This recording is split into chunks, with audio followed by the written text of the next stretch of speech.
La Biblia es una colección de muchos libros que cuentan una misma historia de principio a fin, pero todos esos libros fueron escritos en diferentes estilos literarios. Si no prestas atención al estilo en el que están escritos, te perderás el esplendor de cada libro. Entonces, ¿cuáles son los principales tipos de literatura en la Biblia? Casi la mitad de la Biblia es narración.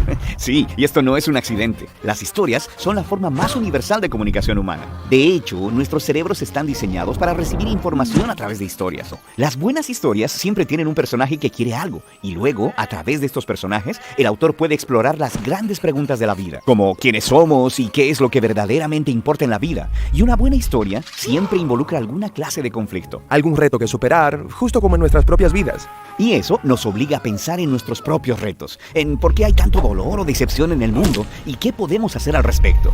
Y las historias usualmente terminan con alguna clase de resolución que nos da esperanza para nuestras propias historias. Ya que estas son historias bíblicas, ¿me muestran los personajes cómo debo vivir?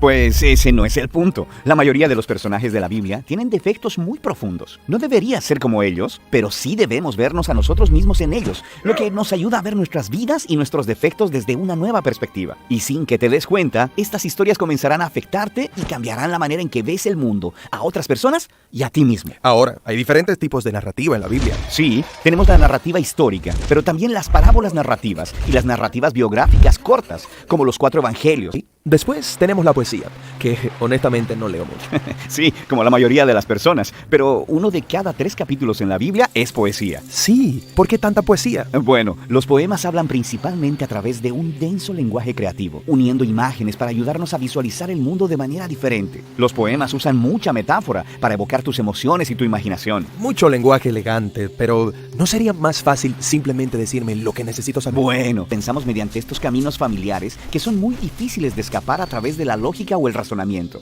Y lo que hace la poesía es obligarnos a salir del camino que nos es familiar hacia un nuevo territorio. Es astuto. Y hay diferentes tipos de poesía en la Biblia. Hay muchas clases de canciones o salmos.